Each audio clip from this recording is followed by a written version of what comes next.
Hello, my name's Andy Critchlow. I'm Head of News at S&P Global Commodity Insights, and welcome to the Look Forward podcast from S&P Global.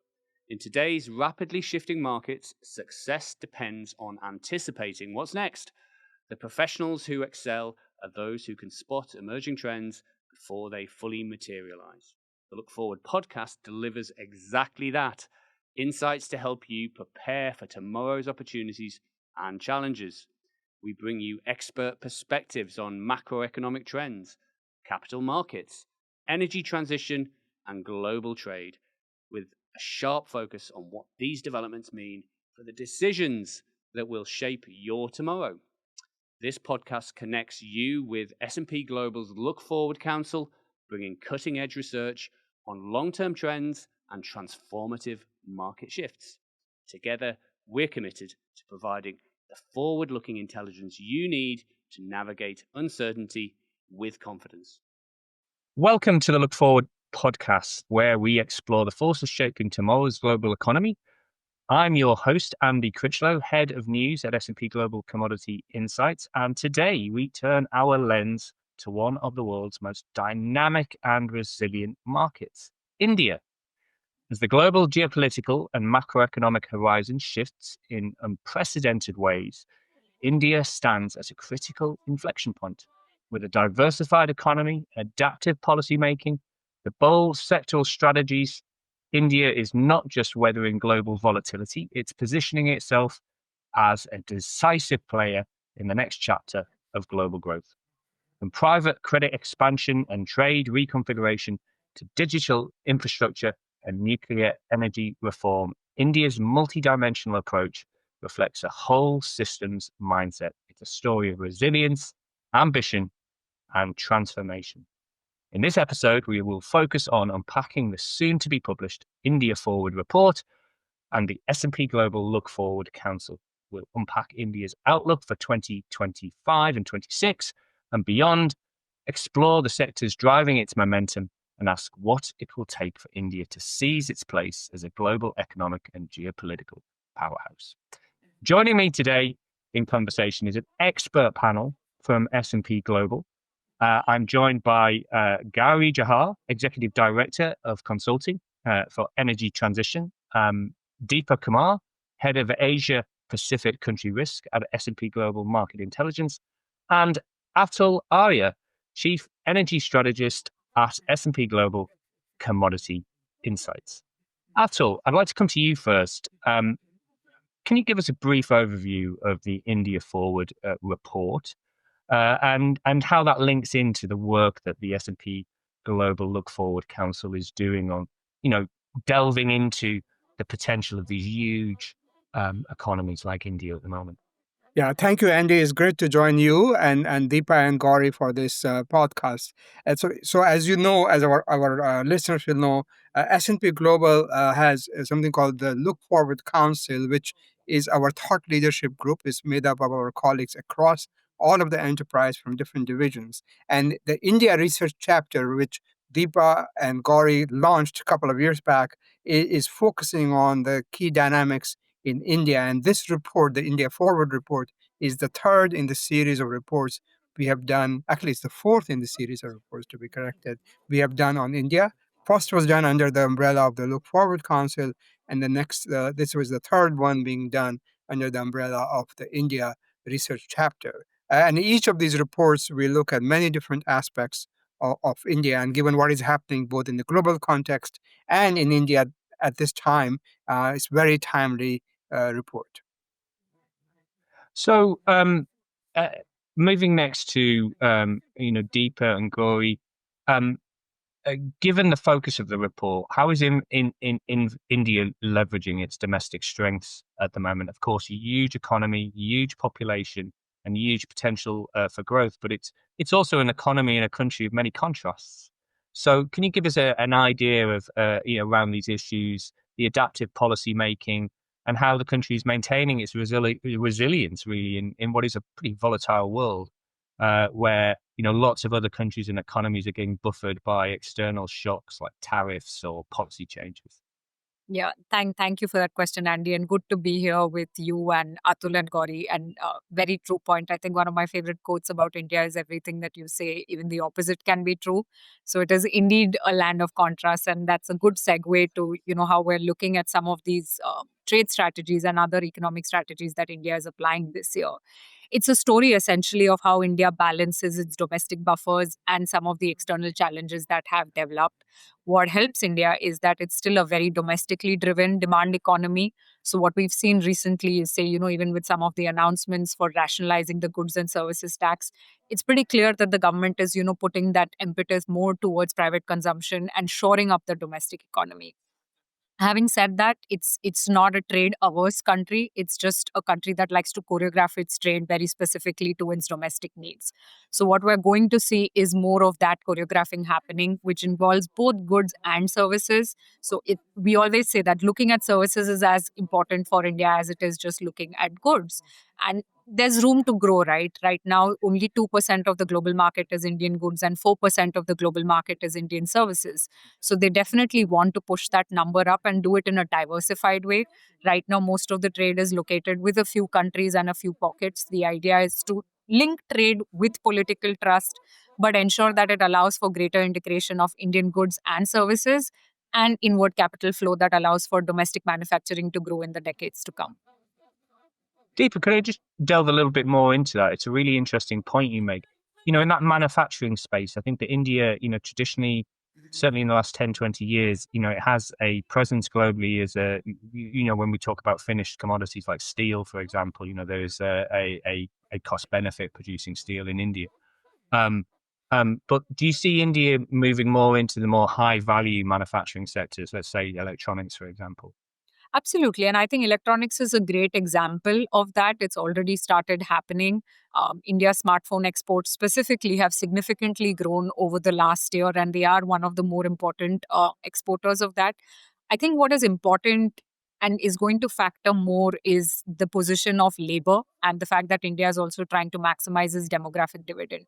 It's happening at a time when the rest of the world is getting older and it's getting not as skilled as India is, and that is a regional competitiveness edge also that India can offer compared to say other players in Asia Pacific. So they do want to move up the value chain. There are dependencies on either side of the value chain, but that's absolutely the gameplay here. Gauri, if I can come to you now on this question. We caught up at the beginning of the year at India Energy Week. I was blown away at the scale of India Energy Week, actually, and the level of participation and the caliber of international policymaker that attended that event.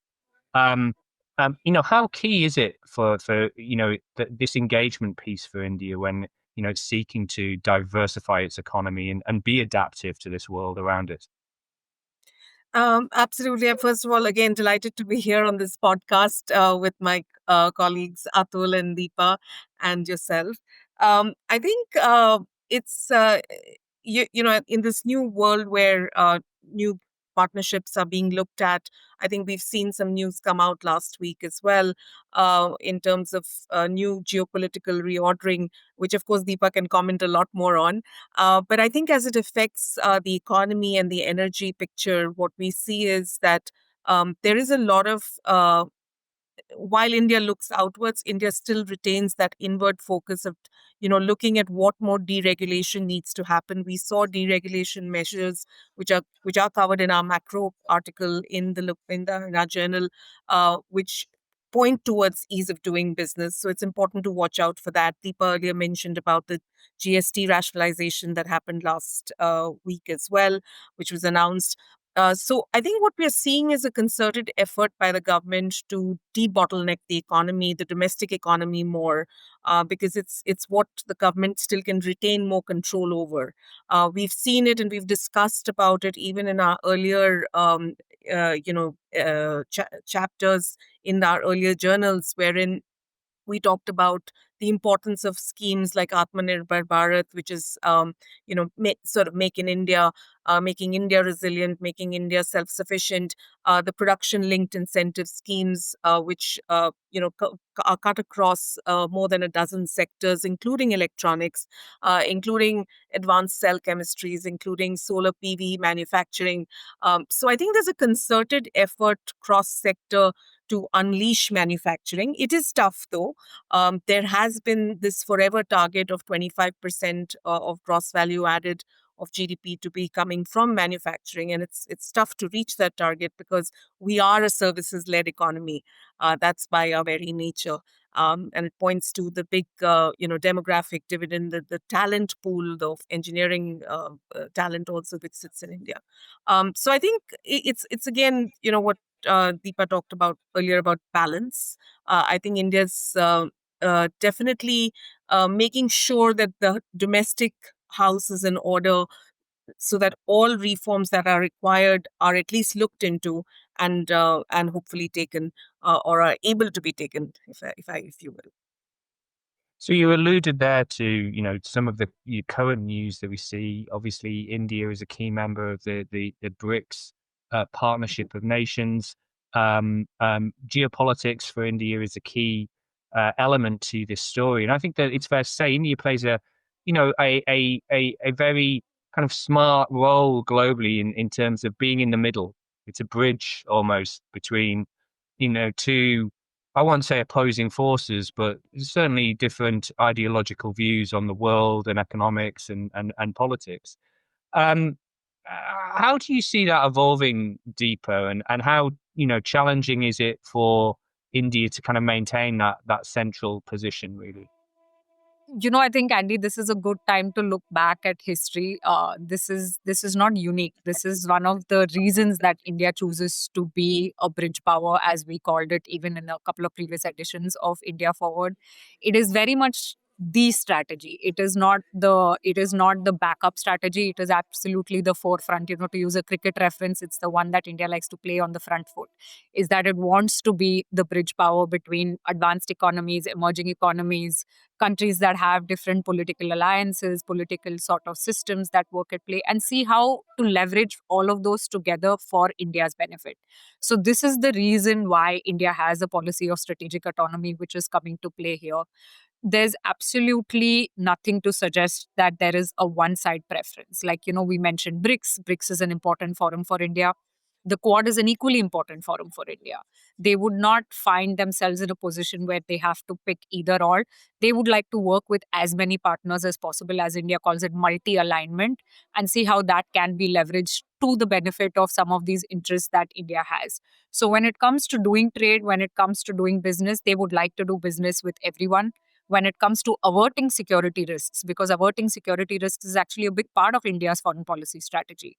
That is also something that they'd like to do both in a near context, which is in India's neighborhood, and in a further context as that. So we're going to see more of what is on display right now, which is, actually a sort of demonstration of India's strategic autonomy in play. And not less of it. It's unlikely that we move away from this. We're only going to move closer towards this. And we have a framework called like India's concentric circles, which is something that we've worked out within the country risk team as well. And it shows that actually within India's first circle are countries of different political strategies and different ends of the economic models as well. Because within India, if you look at different states of India, actually there are different economic models. And it's important to make all of those work together towards this kind of goal that India has set for itself, both as a geopolitical powerhouse and an economic powerhouse. So that segues nicely, that point, to the question around energy transition, and I think overall just the importance of energy security for India. It was a key theme of India Energy Week, and from my own perspective as a reporter when I was based in the Middle East, something like 20 years ago, I could see then the level of engagement that the Indian government gave, some of its major partners in the Middle East in terms of, that supply-consumer relationship. Atul, I'm going to come to you on this. You're an internationally renowned thought leader on the issue of not just energy transition, but also energy security. I mean, how does all this translate to, India's policies around, diversifying its energy supply mix, energy security, and guaranteeing that it's got these key commodity building blocks for the future? Yeah, so I think a couple of things we should remember. One is that for India, at the government level, energy security is paramount. Access to reliable and secure energy and affordable energy. Many people, hundreds of millions of people are very poor and they can only afford a little bit of energy. So that's the number one priority for the government of India. At the same time, the environmental issues, particularly local air quality, is also very important. That's why a number of things have been done over the years. For example, to move from diesel and petrol to CNG, compressed natural gas, as a means to fuel transportation, reducing smog and emissions. But provision of secure energy is paramount, and that's why we are seeing the strategy of getting some of the oil supplies or more of the oil supplies now, for example, from Russia, which were encouraged by the US and other global powers to balance the global market, as you know very well. So beyond that, India has a lot of domestic resources, coal and renewable resources. And what I see happening, the term I coined a few years back, energy addition, but we are seeing now both the energy addition, more energy being used, but also energy transition. We are seeing significant growth in, for example, in renewables and other cleaner sources of energy, biofuels, hydrogen. All of these things are coming up. So a very balanced view, but at the same time making sure there is provision of clean and increasingly clean and secure energy. But perhaps Gauri, you can expand on some of the things happening on the ground on this front. Sure, Atul. I mean, absolutely. I think what you the point on energy security is paramount, and as the times we are in definitely show that that focus of the government. And I think I'd also, looking at the energy transition, I think India always took a little more balanced approach. Its target of 2070 net zero showed it. I think when India came out with that target, there were a lot of questions like why 2070 and why not 2050. And today we are in a world which is anyways questioning 2050 net zero and 1.5. So I think India's path seems more considered. I'll connect the dots back to your earlier question, though, Andy, which was on the domestic focus. What we have seen in energy is also new missions being announced. One new mission, which we talk about in our journal, is the mission on nuclear, where there's a target of 100 gigawatts of nuclear from 9 gigawatts currently by 2047. And we also see, from Atul's point on the energy security side, a new mission on deep water. So to really pull out all the plugs on at the basin levels to make sure exploration is complete in the frontier deep water basins. So we see these two missions being announced in quick succession in the last couple of months, one on nuclear and one on the deep water mission. And the deep water mission one was just announced during India's Independence Day. So that's why I think there is a balanced approach. But as Atul said, energy security is paramount. If the lights are out, they are out. So we do need energy security and energy addition, as Atul mentioned. You know, and at the same time, we find measures to transition. And I think the one thing I would add is that for India, when we talk about energy transition, air pollution is more the here and now of a climate change issue than it's just meeting a net zero target. One of the most eye-catching parts of the report is this section around nuclear power.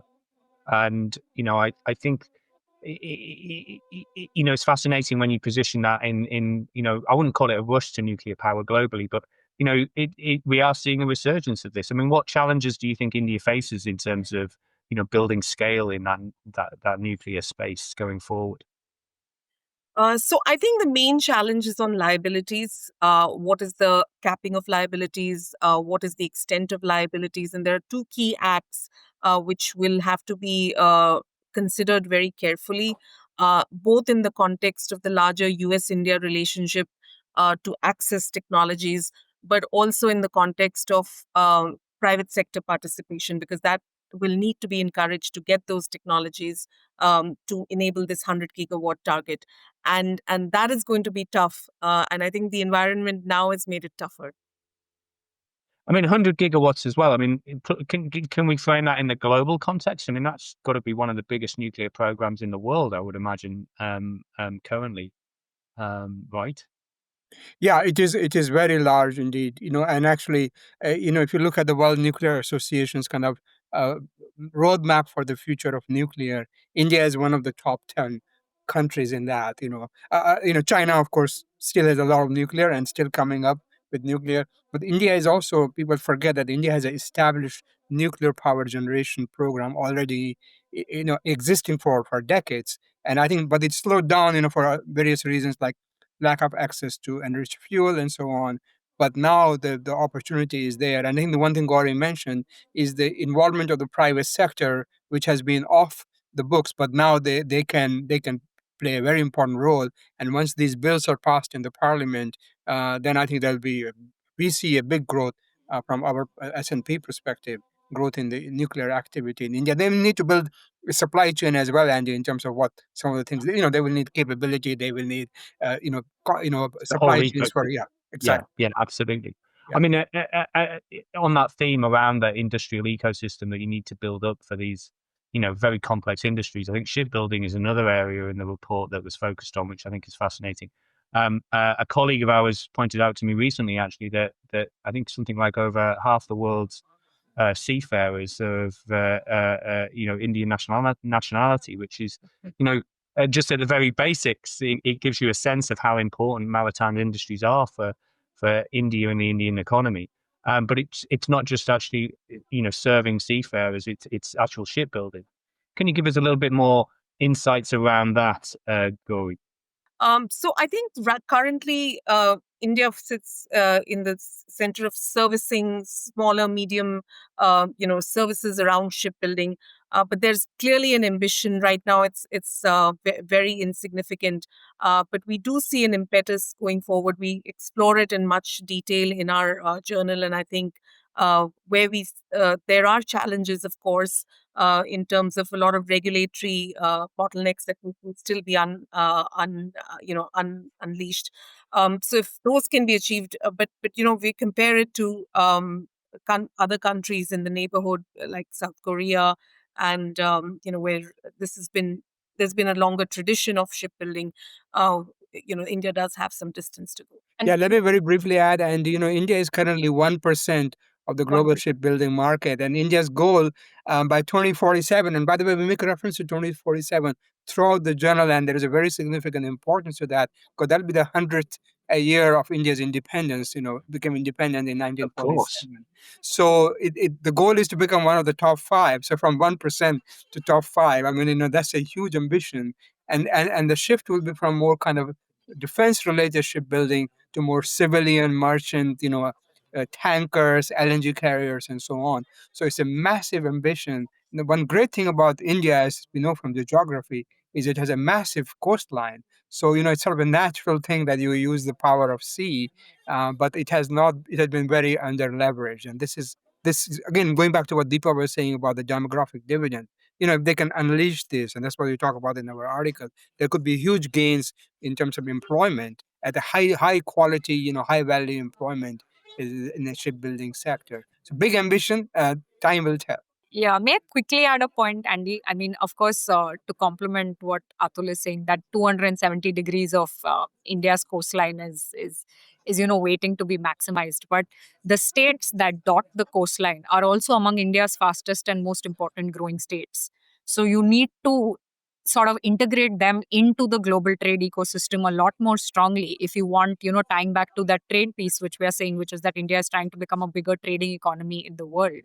Not just that, if you just look at even some of the overlapping of strategic interests that has happened, where shipping lines are more vulnerable to geopolitical risks now, you need Indian interests to be out there more upfront and center and less dependent on other economies or other sort of modes of trade. And it's something we said in the previous journal, that actually Indian trade is more than 90% seaborne already. So why not do it on Indian ships when you can? Yeah, it makes good strategic sense from an industrial standpoint, and you see this in so many other major global economies. I mean, South Korea is a good example. I think one of the things that we haven't talked about, though, which we need to delve into, because it's really what glues all this together is finance. And one of the really interesting things that's come out of the report is the potential growth of private credit markets in India, and how as well global investors will play an important role there. Deepa, do you just want to unpack that for us a little bit? Absolutely, Andy. And I think it ties into, again, some of the themes, right? Like Gauri and I like saying that our journal is effectively connective tissues speaking to each other throughout. And if there's anything that Atul, Gauri and I have said so far is that India loves options. They think the more there are options on the table, the better for India to meet a lot of its goals that it has across the spectrum. And private credit is exactly that. So it is, and as our authors to credit them, right? Like they speak of it that has gone from a young upstart to a thriving asset class in literally within a decade. And it's there to see, because actually what started and what is, we highlight in the paper is private credit grew because it's financing that has grown in sectors that banks don't usually go to, or there are regulations around where banking can sort of, speak to. And so some of the sectors that have come up, infrastructure, real estate, renewable energy, and traditional energy, are actually some of the biggest beneficiaries of private credit in India today. And it's likely to grow in those sectors, in those spaces as well. Mumbai International Airport is a great example of, private credit coming to sort of shore up a very big and strategic infrastructure project. What is important though, and something that we're watching out for, is the private credit market in India has only grown during an upcycle. We don't know how it performs during a down cycle. So that is something to watch out for. And second is, it's a bit riskier than traditional lending, especially with the kind of guarantees that comes with banks. So it's something that investors will be looking out for. But yeah, debt issuance last year, as we know of, was maybe about 4%. We're looking at that going, at about $10 billion, and at 4%. We're looking at that significantly increasing in the coming years, both because of global investors and domestic investors. And that need for infrastructure, I mean, it's fascinating talking to you on the podcast here, because we can hear the hustle and bustle in the background there in India, which is, what we all, I think as an external, as a journalist, as an external viewer of what's happening in India, you get that sense on the ground, the hustle, the bustle, the busyness, the rapid growth. But what is I won't say lagging behind, but is what's racing to catch up is the infrastructure, and how big a challenge is that when you look out to, and fascinated at Atul's point there, that you're trying to forecast out to 2047, that historic centenary of independence. How does that infrastructure piece factor into that? I mean, the infrastructure piece is actually front and center. So yes, the sounds around me are all sounds of India growing and India thriving. 2047 is absolutely important, because to commemorate the anniversary of the 100th independence, the Indian government has actually set that as the target for when India should, quote unquote, be an advanced economy or a developed economy, depending on how one defines it. So everything that we've seen in government financing, especially in capital expenditure this year, and this year has been huge from a capital expenditure front, is all going into infrastructure projects. I mean, Gauri, Atul and I have grown up and seen Mumbai at different stages, and Mumbai looks very different now than it did even say 5 years ago. And the push there is absolutely on public infrastructure, private infrastructure, but one that can accommodate a growing economy. The question though, and we do raise that in the macro piece, is how do you do it sustainably? So in a way that, speaks to some of the other risks that Gauri and Atul have alluded to, which is balancing energy security, transition, and climate change. And how do you do it in an inclusive manner? Because as much as there is a part of India that keeps growing, there is a part of India that's yet to grow, and that does need a lot of support that comes from government and other industries. So yes, infrastructure is, galvanizing that India that wants to become an advanced economy by 2047, but it needs to be done sustainably and inclusive. Right now, the government is the biggest player, but hopefully, as we say in private credit, debt and equity and financing gets opened even for the private sector. Another really interesting part of this report is the push into data centers, and how that's going to be a key part of India building its presence as a major force in Southeast Asia. And I find that fascinating in the global context, because we're now talking about certain countries in the world in the sense of data center superpowers. I think there was a fantastic article I read recently about the United Arab Emirates and Saudi Arabia, and how they're using their huge investments into AI and the creation of data centers to build more influence internationally. And are you seeing a similar trend in India, Gauri, with this push into the data center market? And what are the challenges around that? I mean, I'm guessing energy is a big part of it. Absolutely. Energy is an important part of it. In fact, one thing we point out in our article is that energy expenses are about 65% of the overall operating expenses of a data center. And in the next 2 years, we do see India becoming the second largest market for electricity demand linked to data centers. And what we are seeing is, another topic which we talk a lot about is this sort of federal interactions. And, I think it's very close to Deepa and Atul's heart as well, talking about how the states interact. And I think that's where we're seeing states jostling with each other to incentivize data center investments in through giving certain incentives, cross-subsidy waivers, single window clearances, putting the data center load in a category such that it attracts either a lesser tariff in certain states like Maharashtra, or linking a lower tariff to a higher renewable energy usage like in Karnataka. So we're seeing this sort of federalism, competitive federalism also playing out in the data center picture as well. So to wrap up, huge opportunity. I get a sense of this sort of commonweal approach to economic growth that is being deployed in India. I think it's a great kind of sector to finish on. How we started talking about provision for energy and energy security. Obviously, nuclear is a part of that, and then you see the outcome. It's all about powering manufacturing, powering new industries like shipbuilding, but also data centers, which is going to be a huge driver for global growth in the next 20, 30, 40 years and beyond. I guess for our listeners looking forward, what should they be watching for in the midst of all these shifting horizons in terms of India and globally? Deepa, I'm going to come to you first on that one. I think No I'll take pressure. slightly medium term view, Andy, not the short term view. But I think for me, right, is always how India maximizes its demographic dividend. The biggest strength of India, or something that we'd have to watch for, is how its labor force gets utilized, how its people get applied, how its people are supported to become bigger consumers, bigger parts of the economy, so on and so forth. So I would think policies that are linked to either deregulation of labor, policies that allow for, India attracting foreign investment on the bank of this point that its labor force is more regionally competitive, how India inculcates more women into the workforce. Looking at that as a factor is something that, is most important, and something that we do mention in the journal as well. But of course, lastly, and because it's something that I speak to quite common, is the geopolitical space. Is, I would say that this is India's strategy. We're just after a while seeing strategic autonomy play out in real time. So definitely one to watch out for that. We probably see more of it and not less of it. So maximizing India's demographic advantages for global growth. Very Absolutely. interesting. Gauri, what would be your take on this? So I think the linkage between economic and energy demand growth. So I think it's important to see that 6.5% is at least maintained. And if the more the economy gets debottlenecked, if higher growth rates are, there's always this thing about the potential growth rate is actually somewhere in the 8 to 10% range, and we have seen some years of it in the 2000s. So can we again reach there or not?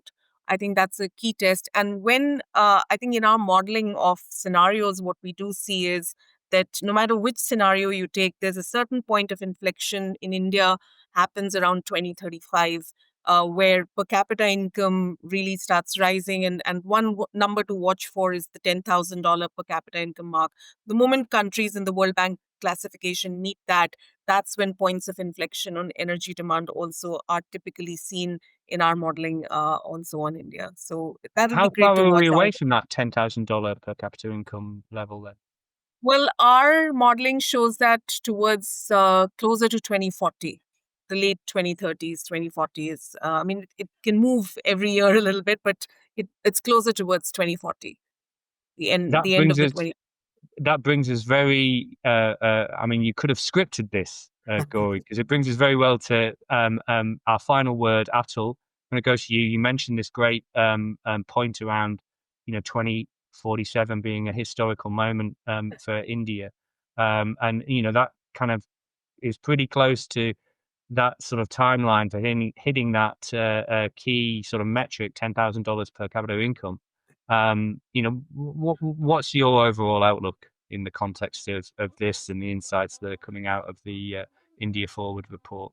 Thank you, Andy. First thing I will say is to our listeners that please look at the report. Download it. It's all available electronically on the S&P Global Look Forward Council website. A lot of great breadth and depth of interesting content and new ideas for our companies and listeners to think about. I think what I will be watching for is, can India? I mean, I always feel that India has so much potential. There's so many advantages, right? Very educated middle class, good fluency in English, which is the global language of commerce, entrepreneurial culture. I mean, many Indians outside of India thriving in very senior positions in private sector and governments and so on. So how do you bring that potential back to India and make India also a real leader? It already is, but can it be a global player? I think the geopolitical angle in the very short term, what we're seeing today, is going to be a challenge to navigate. But this is not the first time India has had to navigate geopolitical challenges. So I think it will come through. And what I hope is that there is this phrase in Hindi called jugaad, which is kind of innovation, but innovation like a bootstrap innovation. And Indians are very good at that. So I hope that bootstrap innovation will really propel the country in all the multiple dimensions we talk about in our India Forward. What is India Forward? New Horizons, or Shifting horizons, Atul. Shifting Horizons. Thank you, Deepa. Shifting Horizons edition.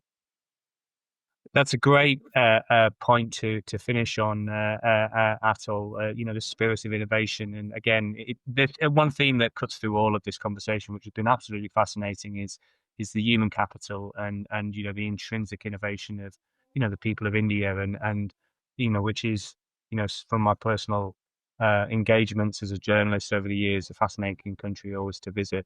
I'm very pleased. You've let me off the hook, all of you, very well. As an Englishman, no one mentioned the cricket final test match in England this summer. A fantastic sport, a little bit difficult to watch, obviously, from my perspective. I would just like to thank you all as our guests. Yes. I'd just like to thank you all as our guests. Gaura Johar, Executive Director of Consulting for Energy Transition at S&P Global. Deepa Kumar, Head of Asia Pacific Country Risk at S&P Global Market Intelligence, and Atul Arya, Chief Energy Strategist at S&P Global Commodity Insights. As Atul mentioned, if you want to download the Look Forward report, the India Forward report, Shifting Horizons, go to our website at www.spglobal.com. Look for the Look Forward Council tab, and you'll be able to find information on the report and much more resources around what we're doing in the space of global economics and forecasting what the world has in store for us in the future.